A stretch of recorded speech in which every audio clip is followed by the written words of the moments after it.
নমস্কাৰ আপোনালোকক সকলোকে প্ৰথমতে চেনেলটোৰ নতুন ভিডিঅ' এটা মধ্যলৈ স্বাগতম জনাইছোঁ। সো বন্ধুসকল যোৱাকালি যিটো ডিএমই টেকনিকেলৰ যিটো এক্সাম হৈ গ'ল তাৰে আপোনালোকৰ সৈতে যিকেইটা মেথছৰ কুৱেশ্যন আছিলে সেইকেইটা অতি সহজকৈ আলোচনা কৰাৰ চেষ্টা কৰিম আৰু আগন্তুক যিটো নন টেকনিকেল পৰীক্ষা ইয়াৰ বাবে এইকেইটা গুৰুত্বপূৰ্ণ হয়, গতিকে ভিডিঅ'টো প্ৰথম পৰা নিশ্চয়কৈ শেষলৈকে চাই থাকিব। তো প্ৰথমত যিটো কি কৈছে চাওক, কুৱেশ্যনটো দিয়া আছে what is the result of the expression. একো টান দিয়া নাই, ইয়াতে জাষ্ট ছল্ভহে কৰিব দিছে। গতিকে 3/7 আছে প্লাছ মাইনাছ ইনটু ব্ৰেকেট মানে ইনটু হৈ আছে মাইনাছ হৈ যাব 6/11 হ'ব প্লাছ মাইনাছ মাইনাছ 8/21 প্লাছ 5/22।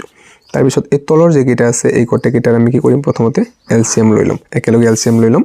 গতিকে কি হ'ব 7, 11, 21, 22 হাততকৈ সৰু হৈছে 7 হাতে গুণে 7, 11ক নাযায় 7 3 গুণে 21 22 থাকিল। নেক্সট এবাৰ যাব 11তে যদি দিওঁ 1ক নাযাব, 11 গুণে 11 3ক নাযাব 2 22। এবাৰ এই গোটেইকেইটা পূৰণ কৰি দিম আমি, কি হৈ যাব 2 3 গুণ 6 আৰু 7 11 হাতত 77 আৰু 6 এইকেইটা আমি পূৰণ কৰি দিম। তো এইকেইটা মাল্টিপ্লাই কৰিলে হৈ যাব ইয়াতে 462। এতিয়া হ'ল এই 7এতে ইয়াক যিমান বাৰ যায় সেইটো দি আকৌ ওপৰটো মাল্টিপ্লাই হ'ব। গতিকে 7এতে ইয়াক যিমান বাৰ যায় এইটো আপোনালোকে মাল্টিপ্লাই কৰিলে ইয়াতে 198 পাই যাব। গোটেইকেইটা ৰিজাল্ট আপোনালোকক লিখি আছোঁ মই ইয়াতে, যিহেতু টাইম বেছি লাগিব। যিসকলে বুজি পোৱা নাই তেওঁলোকৰ কাৰণে মই কৈ দিব বিচাৰিছোঁ, মই আগতে গোটেইকেইটা ৰিজাল্ট ইয়াতে লিখি ল'লোঁ। তো চাওক ইয়াতে কি কৰিছোঁ, এই যে 7এদি ইয়াক 462 কিমান বাৰ যায়, তো 7এদি যদি আমি চাওঁ 462 কিমান বাৰ যাব 2 3 গুণ 6 11 66 বাৰ যায় 7এদি। গতিকে ইয়াক 66 বাৰ যে গ'ল সেই 66 আৰু 3 দি মাল্টিপ্লাই হ'ব, কিমান হ'ব 3 6 গুণ 18 8 7 1 3 6 গুণ 18 1 19 198। বাকী 11 দি ইয়াক যিমান বাৰ যায় সেইটো দি ইয়াক মাল্টিপ্লাই। ঠিক তেনেকৈ ইয়াতে 21 বা 22 ক্ষেত্ৰতে গোটেইকেইটা একেধৰণে কৰিছোঁ। এতিয়া কি কৰিব লাগিব চাওক, গোটেইকেইটা প্লাছ হ'ব, যিকেইটা প্লাছ আছে আমি প্লাছ কৰি দিম, মাইনাছ থাকাকেইটা ইয়াতে মাইনাছ মাইনাছ চিনটো মাইনাছ সংখ্যাবোৰ প্লাছ হ'ব। গতিকে ইয়াৰ আগত প্লাছ আছে, ইয়াৰ আগতো প্লাছ আছে, কি হ'ব 8 5 13 3 হাতত থাকিল 1 9 0 9 1 10 0 7 1 1 1 2 7 1 3 303 মাইনাছ আৰু ইয়াৰ পিছত যিটো আপোনালোকৰ ইয়াৰ আগত মাইনাছ ইয়াৰ আগত মাইনাছ, আমি জানো যে মাইনাছ মাইনাছ চিনটো মাইনাছ সংখ্যাকেইটা প্লাছ হৈ যাব, কি হ'ব 6 2 8 7 5 ইয়াতে 12 2 7 1 তাৰপিছত 2 1 3 1 4 428 তলত থাকিব 462, ইয়াতে তলত 462 থাকিল। এতিয়া চাওক ইয়াৰ আগত প্লাছ ইয়াৰ আগত মাইনাছ প্লাছ মাইনাছ মাইনাছ, গতিকে ডাঙৰটো পৰা সৰুটো মাইনাছ হ'ব, ডাঙৰটোৰ আগত মাইনাছ চিন, গতিকে আগত মাইনাছ চিন এটা আহিব, 8ৰ পৰা 3 গ'লে 5, তাৰপিছত আপোনালোকৰ ইয়াতে 2 হ'ব 1 -125 ডিভাইডেড বাই 462, অপশ্যন নম্বৰ চি হ'ব কাৰেক্ট। নেক্সট এটা কুৱেশ্যন দিয়া আছে চাওক, 20 students of a class 10 took part in a mathematics quiz.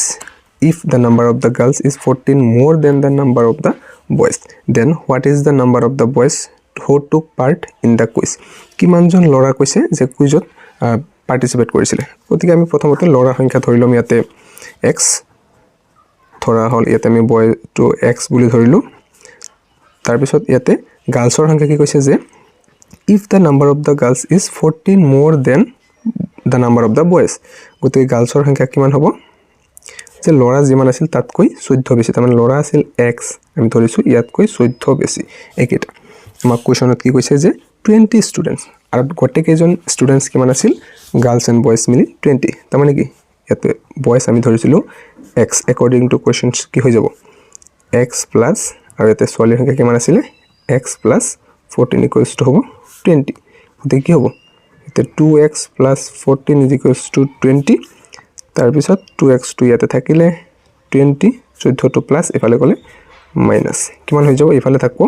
2x, আৰু ইয়াতে 20ৰ পৰা 14 গ'লে 6, গতিকে x2 ইফালে থাকিল 6 আহি গ'ল, ইফালে 2 দি 3, তাৰমানে xৰ মান আমি কিমান পালোঁ 3। আমাক কুৱেশ্যনত কি সুধিছিলে what is the number of boys who took part, তো বয়জ ধৰিছিলোঁ xৰ মান কিমান পালোঁ 3, এনচাৰ হৈ যাব অপশ্যন নম্বৰ এ।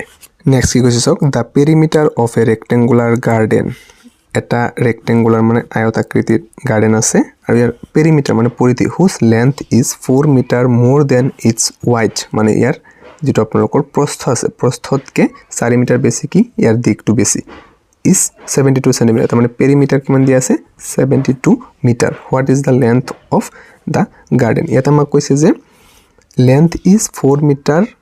মোৰ দেন ইটছ ৱাইড, আমি ৱাইডটো যদি ছাপ'জ ইয়াতে আমি ৱাইডটো জানিলেহে লেন্থটো উলিয়াব পাৰিম, ৱাইডটো x ধৰিলোঁ, গতিকে লেন্থটো কি হৈ যাব x + 4, এইটো x + 4, যিহেতু আমাৰ ৱাইটতকৈ লেন্থটো কিমান 4 মিটাৰ বেছি বুলি কৈছে এতিয়া আমাক দিয়া আছে কি পেৰিমিটাৰ আৰু আয়তৰ পৰিসীমা আমি কি জানো 2 * L + B এটো হৈছে আয়তৰ পৰিসীমাৰ ফৰ্মুলা দিয়া আছে কিমান আমাক 72 গতিকে ইয়াতে আমাক 2 থাকিল L টো আমি কিমান বুলি ধৰিছো লেন্থ x + 4 আৰু ব্ৰেথ কিমান বুলি ধৰিছো x এফালে থাকিল 72 গতিকে আমাৰ দুইটো পুৰণ এফালে আহি হৰণ হৈ যাব আৰু এটা প্লাস হৈ যাব কি হ'ব 2x + 4 আৰু এটো দুইটো এফালে আহিলে হৰণ হৈ কাটাকাটি গলে 36 নেক্সট 2x থাকিলে আৰু ইয়াৰ পৰা 36 পৰা 4 গলে কিমান হ'ব 32 x টো ইয়াতে থাকিলে আৰু 32 ইফালে আহি গল 2 এ দি কিমান বাৰ 16 বাৰ তো আমাৰ x ৰ মান পালো আমি 16 আৰু কোৱেশ্চনত আমাক কি হদিছিলে what is the length of the garden আমাক কিন্তু এই হোৱাইটৰ মানটোহে আমি পালো ইয়াতে 16 কিন্তু আমাক 16 টো কিন্তু উলিয়াব দিয়া নাই হোৱাইট উলিয়াব দিয়া নাই বহুতে হয়তো খৰ ধৰতে এটো অপচন মাৰি দিব কিন্তু কিন্তু ৰং হৈ যাব আমাক হোৱাইট হোদা নাই হদিছে লেন্থ গতিকে লেন্থটো কিমান আছে x + 4 এতেকে l সমান কি হ'ব x + 4 তা মানে 16 + 4 = 20 মিটাৰ 20 হ'ব correct option number D next যেটো দিয়া আছে সক solve the following pair of the linear equation এতে লিনিয়ার ইকুয়েশন দিয়া আছে ইয়াক আমাৰ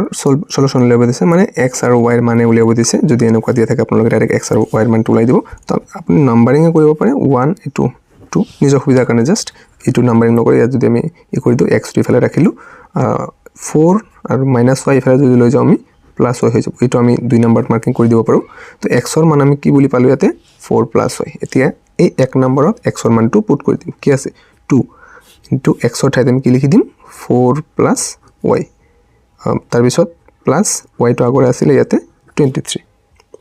নেক্সট সক ইয়াতে দুইটো একেটা লগত পূৰণ হৈ আছে ইয়াৰ লগত হ'ব কি হ'ব 2 4 গুণ 8 + 2 আৰু y পূৰণ কৰিলে 2y এই y টো আগৰে আছিল ইয়াতে থাকিল 23 তাৰ পিছত 2y আৰু এই y চলক যুক্ত আছে ইয়াতে এটা y দুটা y কিমান হ'ব 3y আৰু ইফালে 23 + 8 ইফালে গলে -8 3y টো ইয়াতে থাকিলে 23 পৰা 8 গলে কিমান 13 8 গলে 5 15 হল গতিকে y সমান কি হ'ব 3 আৰু y টো কি হৈ আছে পূৰণ হৈ আছে আৰু ইফালে যদি আমি আনি দিও তেনেহলে 3 টো ইফালে কি হৈ যাব হৰণ হৈ যাব গতিকে 3 5 গুণে 15 y এর মান আমি কিমান পালো 5 আমি চাম y এর মান 5.2 দি আছে তো আমি ডাইরেক্টলি ইয়াৰ পৰা ওলাব পাৰো এটো যে এটোই হ'ব কাৰেক্ট আনসাৰ কাৰণ y এৰ মান এটা ডাইৰেক্ট দি আছে তো আপোনালোকে ইয়াৰ পৰা পুট কৰি x এৰ মান উলিয়াব পাৰে x = 4 + y গতিকে কি হ'ব 4 + y এর মান 5 y এর মান হল x এর মান হল 9 x 9 y 5 এটো হ'ব কারেক্ট আনসার নেক্সট 5 নম্বৰ কোৱেশ্চনটো চাওক ইয়াতে কি কৈছে যে find the roots of the quadratic equation এই যেটো ইকুৱেশনটো দিয়া আছে ইয়াৰে আপোনালোকৰ মূলটো উলিয়াব গৈছে একেবাৰে ইজি গতিকে এই প্ৰথম ax² + bx + c এইটো আৰহি দিয়া আছে আপোনালোকে চাওক x² + bx + c = 0 এটো হৈছে দ্বিঘাত সমীকৰণৰ যেটো আৰহি হে আৰহি দিয়া আছে ax² + bx + c = 0 তো আমি ইয়াতে প্ৰথমতে কি কৰিব পাৰো এই ফাৰ্ষ্টৰ যেটো আছে সংখ্যা আছে লাষ্টৰ যেটো সংখ্যা আছে ইয়াক আমি পূৰণ কৰিম কি হ'ব 2 3 গুণ 6 হ'ব এতিয়া আমি 6 ৰ মানে যিবিলাক ফ্যাক্টৰ বিলাক আছে হেবিলাক কি হ'ব আমি জানো 2 3 গুণ 6 হয় গতিকে এইকেইটা মাজত যোগ বা বিয়োগ কৰি এই মাজৰ যেটো আছে এটো বনাব লাগে আমি কি কৰিব পাৰো 2x² - 5 কিমান দি বনাম আমি 2 আৰু 3 টো কি কৰিম প্লাস কৰি দিম 5 2 আৰু 3 টো 5 হৈ যায় আৰু x টো ইয়াতে আছিল +3 = 0 এটা কি হৈ যাব 2x² এইকেইটাৰ লগত মাইনাস টো পূৰণ হৈ আছে মাইনাস এ প্লাস এ মাইনাস আৰু এইটো x টো পূৰণ হৈ আছে গতিকে 2x প্লাস আছে মাইনাস 3x + 3 = 0 এতিয়া এই প্ৰথম দুটাৰ পৰা আমি কমন লব পাৰো কি কমন যাব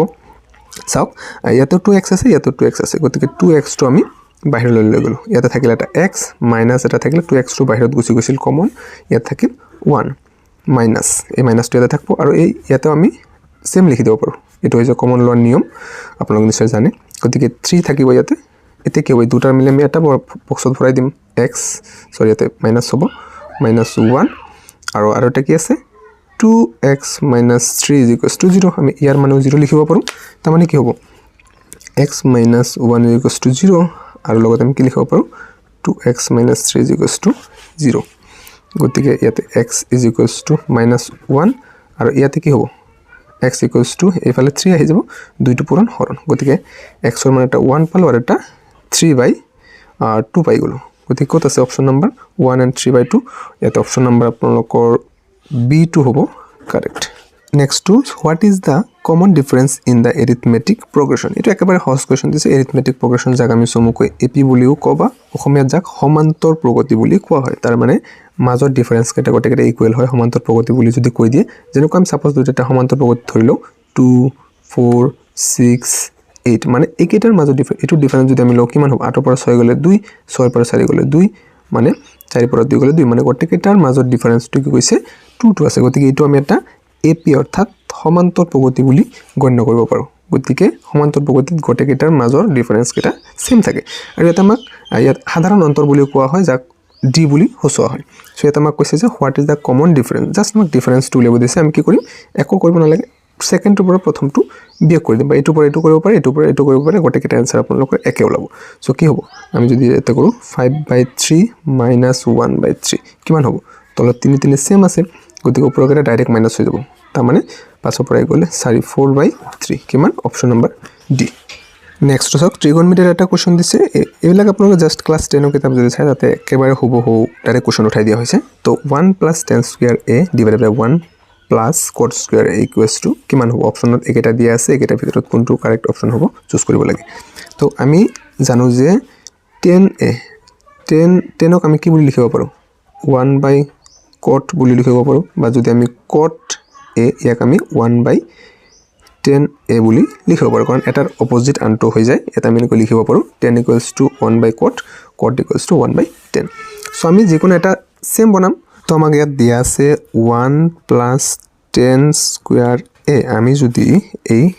1 + এই cotক যদি আমি 10 লৈ পৰিৱৰ্তন কৰি দিও কি হৈ যাব cot মানে কি লিখিব পাৰো 1/10 তাৰ মানে 1/10a আৰু স্কয়াৰ আছিল আমাক 1 স্কয়াৰ মানে তো 1 এ পাম আমি কিন্তু ইয়াৰ ওপৰত স্কয়াৰটো দিব লাগিব এতিয়া আমি একেটাৰ এলসিয়াম লম ওপৰত কি থাকিল 1 + tan স্কয়াৰ a আৰু এইটোৰ এলসিয়াম ললে কি হ'ব tan স্কয়াৰ a একে দি tan স্কয়াৰ a বাৰ যায় আৰু ইয়াৰ লগত এক পূৰণ কৰিলে কি হ'ব tan square a plus tan square a দি এক বাৰ যায় এক গুণে 1 এতিয়া আমি ইয়াতে কৰিলাম 1 + tan স্কয়াৰ a তাৰ পিছত যদি এটা আমি মাল্টিপ্লাই উল্টা কৰি দিও মানে হৰণ হৈ আছে এটো তলত এটো আমি কি হৈ যাব উল্টাই মানে পূৰণ হৈ যাব গতিকে tan স্কয়াৰ a আৰু তলত কি থাকিব আহি যাব tan স্কয়ার a + 1 গতিকে এইটো কি হৈ যাব 1 + tan স্কয়ার ক্যান্সেল থাকিল কি tan স্কয়ার a তো এইটো হ'ব ডি নাম্বাৰটো হ'ব কাৰেক্ট নেক্সট কোৱেশ্চনটো কৈছে in a triangle two of its angles are 70 and 30 what is the measure of its third angle এইটো একেবাৰে পানিয়া কোৱেশ্চন দি দিছে মানে এটা আমি জানো যে গোটেইকেইটা এটা যিকোনো এটা ত্ৰিভুজ আপুনি আঁকি লওক যিকোনো যেনেকুৱা ধৰণৰ ত্ৰিভুজ নহওক কিয় তেৰা বেকা যিমান নহওক গোটেইকেইটা এংগেল যদি আপুনি মেজাৰমেন্ট কৰে নহয় গোটেইকেইটা এংগেল প্লাস কৰিলে কি হ'ব গোটেইকেইটাৰ যোগফল 180 ডিগ্ৰী হয় গতিকে আমাক দুটাৰ দিয়া আছে 70 আৰু এটা দিয়া আছে 70 এটা দিয়া আছে 30 তাৰ মানে আমি কি কৰিম ডাইৰেক্ট 180 ৰ পৰা যদি আমি এই দুটা যোগ কৰি বিয়োগ কৰি দিও কিমান হ'ব যোগ কৰি আকৌ বিয়োগ কৰিলে এই দুটা যোগ কৰিলে কিমান হ'ব 100 180 ৰ পৰা 100 গলে কিমান হ'ব 80 ডিগ্ৰী এটো তো সকলো বেছি একেবাৰে ইজি কোৱেশ্চন সো এটো হ'ব বি নাম্বাৰটো কাৰেক্ট নেক্সট দি আছে what is da square root of 12.25 তাৰ মানে আমাক এইটোৰ মান উলিয়াব দিছে বৰ্গমূল 12.25 আপোনালোকে হৰণ পদ্ধতিৰে উলিয়াব পাৰে বা ডাইৰেক্ট এটা নিয়ম আছে হেতু কৰিব পাৰে আমি জাস্ট ইয়াতে প্ৰথমতে চুটি নিয়ম পদ্ধতিৰে কৰি আছো 12.25 আমি পইণ্টটো নাই বুলি ধৰিলো প্ৰথমতে সো আমি যদি ইয়াতে হৰণ দু কিমান বাজাব 5 দি যাব 5 2 গুণে 10 তাৰ পিছত 5 4 গুণ 20 5 5 গুণে 25 আকৌ 5 দি যাব কি হ'ব 5 4 গুণে 20 5 9 গুণ 45 এবাৰ 7 দি যাব 7 7 গুণে 49 আমি যদি ইয়াতে এটো লিখো দুটা 5 আছে 5 * 5 * 7 * 7 7 * 7 যেহেতু বর্গমূল আমি দুটাৰ এটা লম গতিকে √2 এতে উঠি যাব 5ৰ দুটা 5ৰ এটা দুটা 7ৰ এটা 7 7 5 গুণে কিমান 35 আৰু আপোনালোকে মন কৰিব বৰ্গমূলত যদি যিকেটা দশমিক যিকেটা ঘৰ আগত দশমিক থাকে সেইকেটা আধা মিলম গতিকে ইয়াতে কেই ঘৰ আগত আছে 2 ঘৰ আগত আছে আমি 1 ঘৰ আগত দশমিক লম ইয়াতে 3.5 হ'ব কাৰেক্ট যদি আমাক ইয়াতে 4 ঘৰ আগত থাকিলে হেতেন আমি 2 ঘৰ আগত ললো হেতেন সো নিশ্চয়কৈ বুজি পালে আশা কৰো সো ইয়াতে ডি নাম্বাৰটো হ'ব কাৰেক্ট 3.5 নেক্সট এটো আছে লাস্ট কোৱেশ্চন ম্যাথছৰ যেহেতু 10টা কোৱেশ্চন আহিছিলে সো চাওক এ tangent PQ at a point of P of a circle of radius 5 cm meets a line through the center O at a point Q so that OQ equals to 12 cm. OQ এর মান কিমান দি আছে 12 cm আর ইয়াতে কৈছে যে of radius এটো যেহেতু কেন্দ্র ইয়ার লগে এটো ব্যাসার্ধ 5 cm meets through a center O a point Q এটো Q so that OQ equals 12. What is the length of PQ? আমাকে PQ এর দৈর্ঘ্যটো উলিয়াব দিছে ইয়াতে এটা উপপাদ্য বলি এটা আছে ক্লাস 10 এর কিতাবত যদি আপোনালোকে চাই পাবো যে এটা বৃত্তৰ যিকোনো বিন্দুত টনা স্পৰ্শ বিন্দুৰ ওপৰত টনা ব্যাসাৰ্ধৰ ওপৰত লম্ব গতিকে আমাক কি কৈছে এই টেনজেন্ট মানে স্পৰ্শক বুলি কয় এইটো PQ অৰ্থাৎ QP এটা একটা স্পৰ্শক হয় OQ এটা ব্যাসাৰ্ধ হয় কি কৈছো যে এটা বৃত্তৰ যিকোনো বিন্দুত টনা স্পৰ্শ বিন্দুৰ মাজেৰে যোৱা ব্যাসাৰ্ধৰ লম্ব গতিকে এটো হ'ব এটা সমকোণী ত্ৰিভুজ তে সমকোণী ত্ৰিভুজৰ যদি দুটা বাহুৰ মান দি আছে থাৰ্ড বাহুৰ মানটো উলিয়াব লাগে আমি এটা ফৰ্মুলা জানো যে পাইথাগোৰাছৰ সূত্ৰটো কি আছিল পাইথাগোৰাছৰ উপপাদ্য এটা আছে কি হয় কৰ্ণ স্কয়ার এতে সমান ভূমি স্কয়ার প্লাস উন্নতি স্কয়ার তো কর্ণ কোনটো হয় এইটো আটাইতকৈ দীঘল OQ স্কয়ার ইকুয়ালস টু এইটো আমি ভূমি বুলি ললো কি হ'ব OP square plus PQ square এতে ভ্যালু এটা বহাই দিম OQ এর মান কিমান 12 দি আছে 12 স্কয়ার ইকুয়ালস টু OP এর মান 5 স্কয়ার প্লাস PQ এর মান তো আমাক দিয়া নাই এটো উলিয়াব দিছে যদি 12 স্কয়ার কিমান হ'ব 144 ইকুয়ালস টু 5 গুণে 25 প্লাস PQ স্কয়ার তো ইয়াতে কি হ'ব 144 এর পৰা প্লাস 25 এফালে আহিলে মাইনাস এফালে থাকিল PQ স্কয়াৰ তো ইয়াৰ পৰা এটো যদি মাইনাস কৰি কিমান হৈ যাব 119 আৰু এফালে থাকিল PQ স্কয়ার স্কয়ারটো এফালে আহিলে কি হৈ যায় 119 root over PQ ইয়াতো বর্গমূল নাই সব অপশন নাম্বার ডাইরেক্ট দিয়া আছে তো এটোই হ'ব কারেক্ট আনসার তো এটোই আছিল যেটো জোৱাকালিৰ যেটো এক্সাম হল ডিএমই যেটো টেকনিক্যাল এক্সাম তাৰে গোটেইটা ম্যাথছৰ সলিউশন 10টা অংক আছিল আপোনালোকক বুজাই দিলো আশা কৰো নিশ্চয়কৈ বুজিব পাৰিছে যদি কোনোবাৰ কিবা অসুবিধা হৈছে বুজি পোৱাত কিমান নম্বৰটো বুজি পোৱা নাই আপোনালোকে কমেন্টত জনাব আৰু এইকেইটা ম্যাথছ আপোনালোকৰ এনেকুৱা ধৰণৰ কোৱেশ্চন আহিব যেটো নন টেকনিক্যাল এক্সামৰ বাবে সো আপোনালোকে ভিডিওটো যদি ভাল পাইছে নিশ্চয়কৈ লাইক এটা কৰি ৰাখিব আৰু যদি চেনেলটো প্ৰথমবাৰৰ বাবে ভিজিট কৰিছে নিশ্চয়কৈ সাবস্ক্ৰাইব কৰি কাষত থকা বেল আইকনটো প্ৰেছ কৰি ৰাখিব পুনৰবাৰ নতুন ভিডিওত লগ পাম এতিয়ালৈ সামৰিছো থ্যাংক ইউ